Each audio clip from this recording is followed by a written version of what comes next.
Park తీసుకొచ్చిండు. రోహిత్ రెడ్డి తాండూరుకి మాతా శిశు hospital తీసుకొచ్చిండు.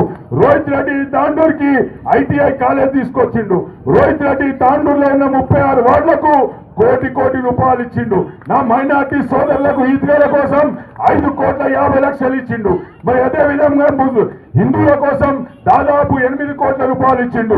క్రిస్టియన్ల కోసం 7.5 కోట్ల రూపాయలు ఇచ్చిండు.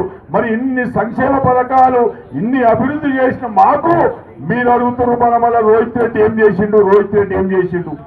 రోహిత్ రెడ్డి ఏం చేసిండంటే నిజాయితీగా మాట్లాడిండు. కాంగ్రెస్ వాళ్ళ దగ్గర దొంగ మాటలు ఆడలేడు. 4,000 పెన్షన్ ఇస్తా అని, 6,000 పెన్షన్ ఇస్తా అని, గ్యాస్ సిలిండర్ ఇస్తా అని, కరెంట్ ఇస్తా అని, స్కూటీలు ఇస్తా అని మీలాగా అబద్ధం మాట్లాడలేడు. రేపు మీ గల్లీలలో వాళ్ళు వచ్చినప్పుడు మాట్లాడాలి. మీరు ఏడ ఉన్నాయి, మా గ్యాస్ సిలిండర్ ఏడుంది, మా కరెంట్ ఏంటది, మా పెన్షన్ లేడున్నాయి, మా వికలాంగుల పెన్షన్ లేని గట్టిగా మీరు అడగాలి కాంగ్రెస్ నాయకులు అని చెప్పేసి కూడా ఈ సందర్భంగా చెప్పుకుంటూ